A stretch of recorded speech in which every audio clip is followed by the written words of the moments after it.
Hello, my dears. It's me, ordinary girl trying to be fabulous, and welcome to my channel. Welcome to my subscribers. Welcome to my new subscribers, and welcome to those of you who are not subscribed. If you are not subscribed and you enjoy my content, I hope you will consider doing so. And even if you don't enjoy my content, I hope you'll consider subscribing because, hey, why not? Just subscribe. Just hit the subscribe button. So, yeah. Um, I'm suffering a bit from allergies, as per usual. So I'll be right back in a second.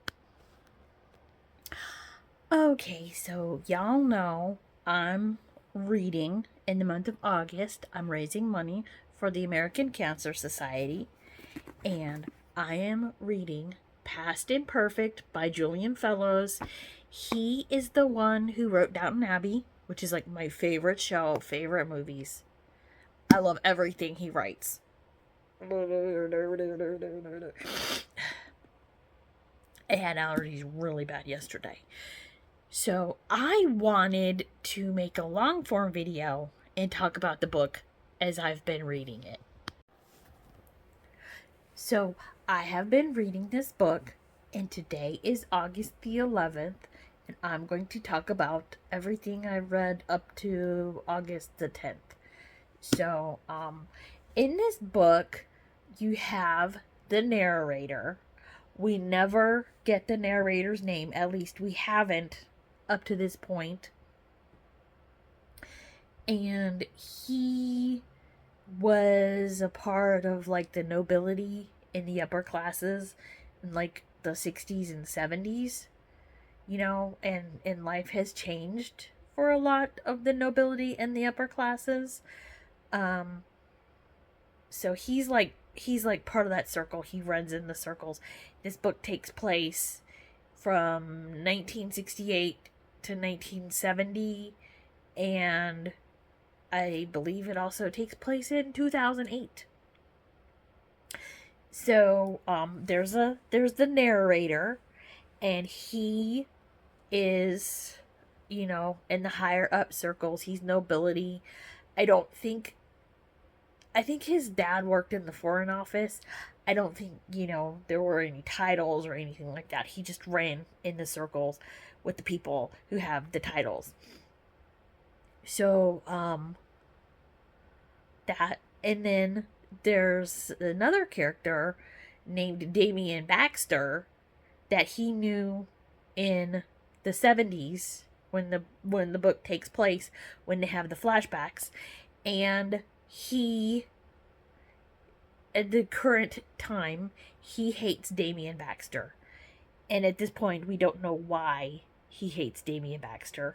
I assume we're going to find out. Anyways, Damien Baxter is a social climber. Our narrator has a girlfriend named Bridget Fitzgerald, and they're kind of blah, it's like they've been together a couple years and they don't love each other and they don't hate each other either, but there's nothing spectacular. So our narrator gets a letter from Damien, and it's funny because in a movie, isn't Damien like the devil, like Satan or something like that? In this character, he's a social climber. He uses people. At least in 1968, 1970, he's not a very good person. So, there's that. And, so he gets a letter from Damien. He goes to visit Damien, even though he really doesn't like him. And he finds out that Damien is dying. He has pancreatic cancer. The doctors say there's nothing else they can do for him. He's dying. He's like, so our narrator's like, well, why am I here? What do you want to see me for? And they briefly mention the reason why the narrator hates Damien. And, oh, my arm hurts. Let's pull this a little closer. So, he is like, well, something about the thing, and I figured. And so, Damien, in 1990, got a letter from a woman. Excuse me, I'll be right back. Damien in 1990 got a letter from a woman, and she's very unhappy with him. And apparently, sometime in the 1970, because in 1970, on a trip to Portugal, or maybe before that, Damien had a lot of. Well, Damien was very busy with all the girls from the season. He slept with all of them. And one of them got pregnant, and one of them was very unhappy with him, and he didn't do anything about it in 1990 because he figured that, there would be some sort of it wouldn't be called a ransom. Blackmail. He figured there'd be some sort of blackmail, but it never happened. So, he is very sick. He can't do it on his own. He wants, our narrator to go and talk to these women because these women are more likely to speak to him, and they are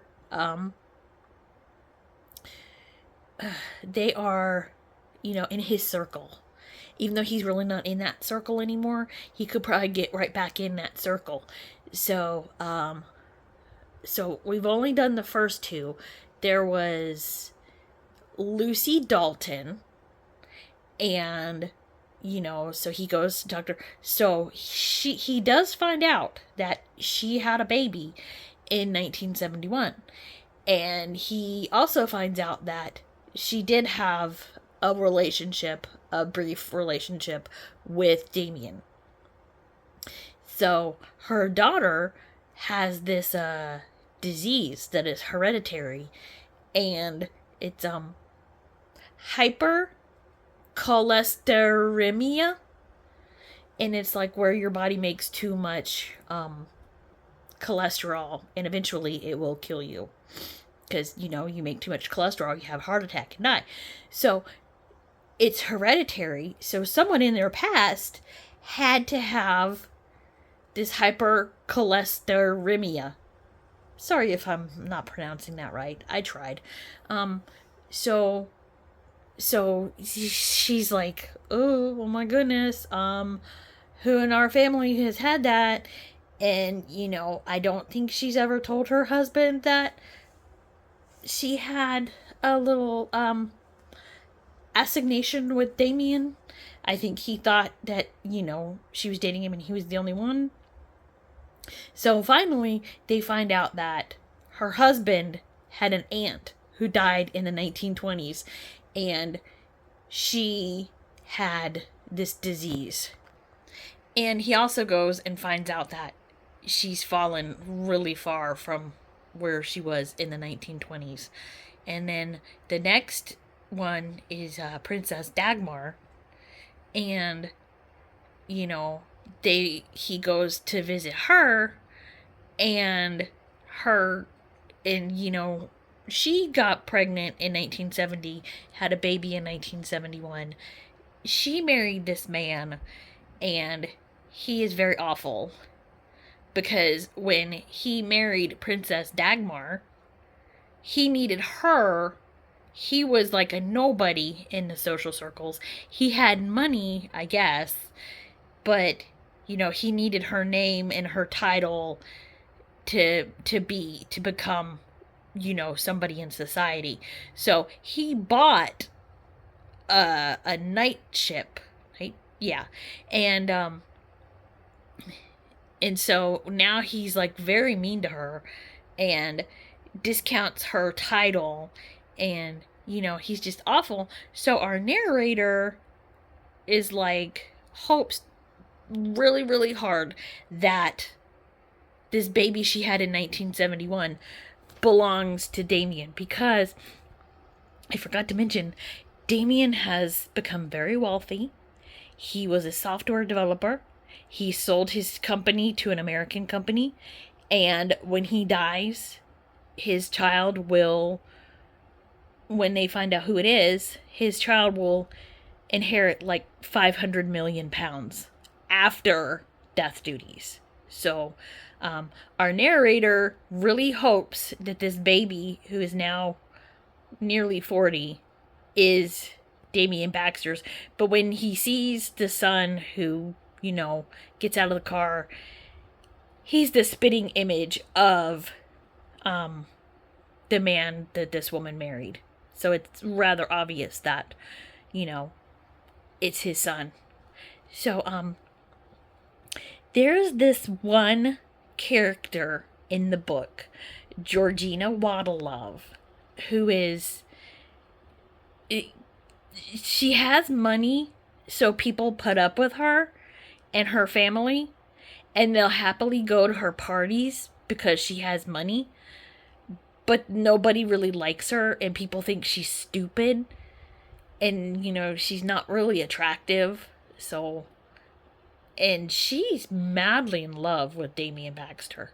So, in my opinion, and we'll find out soon, I think that Georgina Waddlelove is the one, because she get in 1970, it was still really taboo to get pregnant on the wrong side of the sheets. She didn't have any prospects. She didn't have anyone to marry her. Her mom seems like the one who would be the most religious. Like, even though she's got no prospects and nobody to marry her and nobody to cover up her 5-month baby, her preemie being born at full term, would seem like they wouldn't let her, have an abortion. So I don't even know if abortion was legal in England in 1970, so I'll have to look that up. So yeah, I think it's Georgina Waddlelove, because the letter was very short, very curt, very, you ruined my life, and you lied to me. So, yep, I think it's Georgina Waddlelove, which we'll find out soon. So, yeah, I was gonna take my shorts and stitch them together, but I just couldn't get it to, look right. So I just decided to make a long form video instead. And, I'll keep posting shorts, and then I'll have a long form video, and we'll talk about it, or what I read that week. So yeah, I will see y'all in the next video. Thank you for watching. Bye. You is a fluffy lover lady, aren't you, Bugaboo? You is a fluffy lover lady. You're so cute.